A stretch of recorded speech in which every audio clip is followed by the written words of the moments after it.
Hi guys, welcome to How to Solutions YouTube channel. In today's video, I'm going to show you how you can delete Google Maps search history. Before getting into this video, must subscribe to our YouTube channel and click on the bell icon.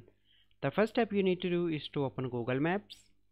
Once you open Google Maps, you simply need to click on search here, and here you can see I set different terms and how I can clear that. You simply need to click on go back and click on your profile picture on the top right, and then you need to click on settings in the bottom, and here you need to click on map history. And once you are here, you simply need to select the option that is delete. Click on that, and here you have different options: delete today, delete custom range, delete all time. So I'm going to delete all time, and then you need to click on delete in the right bottom corner. So now you can see that deletion complete. So this is a process by which you can delete Google Maps search history. I hope you find this video helpful.